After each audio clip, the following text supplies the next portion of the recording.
Do you just have that one psycho ex? Story time on how I dated a psychopath. And this story is actually mine. And surprise, I met him on Tinder. And we hit it off really quick. Like, we didn't go through that awkward phase where, like, you know, that you're shy. Anyways, my first red flag was when we were just relaxing at his house.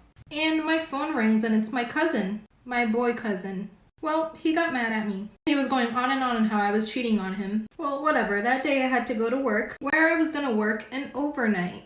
And he actually drove me there. When I tell you he waited for me from 10 p.m. to 7 a.m. because according to him, I was cheating on him at work.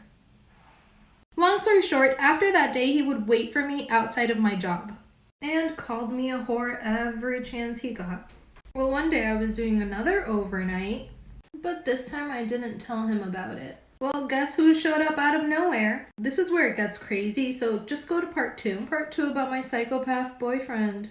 Well, he texted me and told me to go outside, and if I didn't, he would go in the restaurant and make a big scene and let everyone know that I was a whore. So I went outside because I didn't want him to make a big scene. And when I tell you he was bawling his eyes out, talking about how I cheated on him and how he loves me so much, bullshit. But I actually didn't buy it and broke up with him right there and then. Well, he owed me some money, or he stole some money from me, said he was going to pay it back. So I asked for my money. And he said, oh yeah, I'll have it for you in a few weeks. A few weeks go by and he goes to my house to give me my money. And I tell him, okay, I'm going to open the door for you. Let me know when you're outside. This dude just walks in without my money and threatened me that wherever I was, he was going to find me. Long story short, I didn't get my money back. I was paranoid 3 months. For about 6 months, he wouldn't stop calling my work. And a couple weeks ago, he emailed me. Don't know how. Story time on how I found my soulmate and my online best friend's boyfriend. And this is not my story. So I'm in a group on Facebook, and one of my members and I started chatting every single day. She was a nice girl, and we started a friendship. She lived about 25 minutes away from me. We only talked through text message. One day she told me she was in a dating app, and she met someone and he became her boyfriend. One day she told me that her boyfriend wanted to have a double date, later to find out that he wanted the date because he wanted to see me in person, because he had only heard my voice on Facebook. But apparently he felt an attraction just because of my voice. So we went on a double date, and as soon as I walked in the restaurant, I see a tall man with the most beautiful eyes, and then I see her standing next to him. Well, we all sat down for dinner, and I realized that we both were making eye contact, and for long periods of time, smiling at each other every time we spoke. Dinner was over and we each went our own way. Friend then tells me they had a great time. Go to part 2. Storytime part 2. So apparently they love the double date, so I invited them over to my house for dinner. That night arrived, and again we were making eye contact. I was definitely attracted to this man. His personality was the same as mine, and his eyes, his smile, insane. Well, the whole night there was a lot of flirting. I didn't realize it was so noticeable until they left, because I could tell something was wrong with my man. Well, all I could do was think about that man. So I shot him a message. Well, we talked, and I decided to give him my number. We first started texting, but then it turned into pictures. Well, we decided to go on a double date again, but it was more for us, because we wanted to see each other. Well, we got together in a hotel.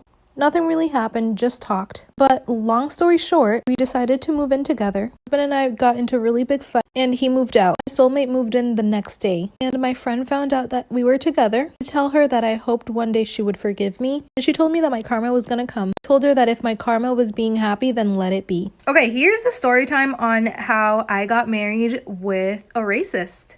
And this is not my story. This is someone else's story. So this person met her husband at a club. She's from Cuba. He's from Dominican Republic. I don't claim him. But within a year of them dating, he proposed to her. And she said, fuck it, yeah. So they got married and they moved back here to the United States. And he knew since they started dating that she wanted kids. And he said, yeah, I'll give you kids, sure. But every time they, did the dirty, he would wear protection. And about 2 years went by and she got sick of it. And she said, okay, we're not doing the dirty anymore if you keep on wearing protection because I want kids. And for 6 months, they didn't do the dirty because he wanted to use protection. One day he got home drunk and, he wanted to get his groove on. And she missed her man. So she said, sure, but if you don't wear protection. And he said, okay. I'm running out of time, guys. This is crazy. Go to part 2. Okay, part 2 on how I married a racist. So, she wanted her man. She said, okay, but do not wear any protection. He said,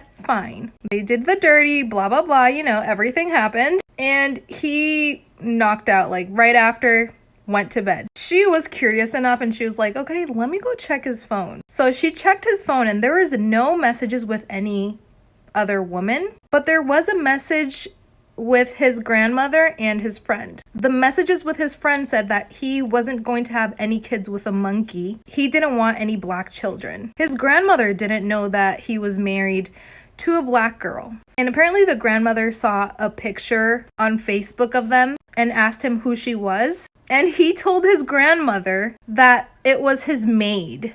And she saw all those messages, so she woke his fucking dumbass up and asked him about the messages, obviously. Go to part 3. I'm running out of time. Part 3 on how I married a racist. Last part. Again, it's not my story. Also, a little backstory. When they first met, he used to call her the Mona Lisa. But Mona in Spanish means monkey. Whatever. Fast forward. He said he didn't want any black kids right now at the moment.